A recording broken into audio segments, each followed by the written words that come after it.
ભાજપ ચૂંટણી જીતવા નકલી મતદારોનો ઉપયોગ કરે છે મમતા। પશ્ચિમ બંગાળના મુખ્યપ્રધાન મમતા બેનર્જીએ ભારતીય જનતા પાર્ટી પર ચૂંટણી પંચની મદદથી મતદાર યાદીમાં અન્ય રાજ્યોના નકલી મતદારોના નામ દાખલ કરવાનો આરોપ મૂકી ચેતવણી આપી હતી કે જો સુધારાત્મક પગલાં લેવામાં નહીં આવે તો તે ચૂંટણી પંચના કાર્યાલયની સમક્ષ અચોક્કસ મુદત માટે ધરણા પર બેસશે। મમતાએ દાવો કર્યો છે કે ભાજપે આ યુક્તિનો જ ઉપયોગ કરી દિલ્હી અને મહારાષ્ટ્ર વિધાનસભા ચૂંટણીઓમાં પણ વિજય મેળવ્યો છે।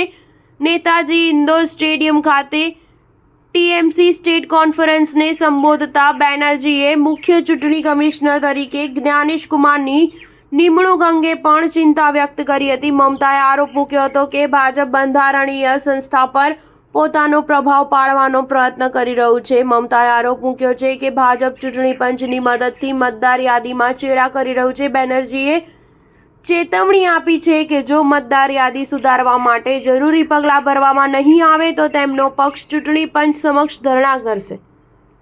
મમતાએ જણાવ્યું છે કે જો હું જમીન સંપાદન કાયદા વિરુદ્ધ 2006માં 26 દિવસ ભૂખ હડતાલ કરી શકીશ હોઉં તો અમે ચૂંટણી પંચ વિરુદ્ધ પણ અભિયાન શરૂ કરી શકીએ છીએ।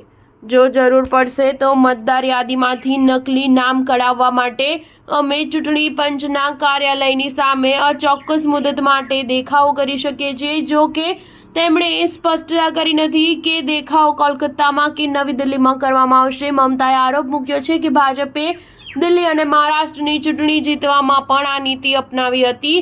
દિલ્હીની ચૂંટણીમાં હરિયાણાના મતદારો અને મહારાષ્ટ્રની ચૂંટણીમાં ગુજરાતના મતદારોનો ઉપયોગ કરવામાં આવ્યો હતો। સ્ટાર ન્યૂઝ 7 હંમેશા સચ્ચાઈની સાથે।